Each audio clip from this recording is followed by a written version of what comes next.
कथन है tan a का मान सदैव 1 से कम होता है। तो क्या tan थीटा का मान सदैव 1 से कम होता है? यहाँ पे tan a है तो एक त्रिभुज ड्रॉ कर लेंगे ए बी सी, जिसमें बी एंगल बी जो है वो 90 का है। तो एंगल ए के ठीक सामने वाला हो जाएगा P, बी के सामने वाला हो जाएगा H, और जो बच गया वो हो गया B। तो tan थीटा बराबर, यानी tan A बराबर क्या होता है? लंब बटे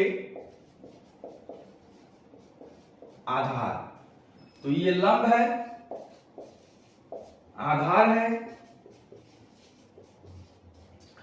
और कर्ण है।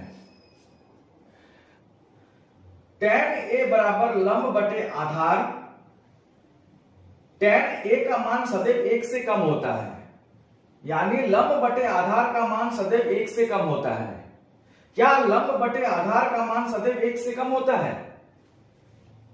तो यहां पे लंब है, आधार है, तो हो सकता है कि लंब बराबर 4 सेंटीमीटर हो और आधार बराबर 3 सेंटीमीटर हो। इस केस में लंब बटे आधार बराबर हो जाएगा 4/3, जो कि 1 से बड़ा है। और अगर इसको हम लोग 3 सेंटीमीटर ले लें और इसको अगर 4 सेंटीमीटर ले लें, तो फिर लंब बटे आधार बराबर हो जाएगा 3/4, जो कि 1 से छोटा है।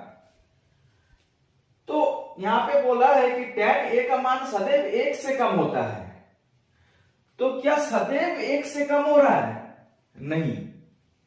इस केस में हम देखते हैं कि tan A का मान 1 से बड़ा हो रहा है, यानी 1 से छोटा नहीं हो रहा है।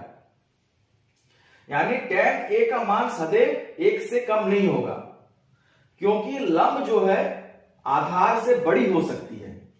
तो ये कथन हो जाएगा असत्य,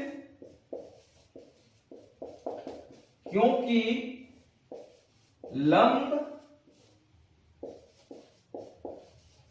आधार से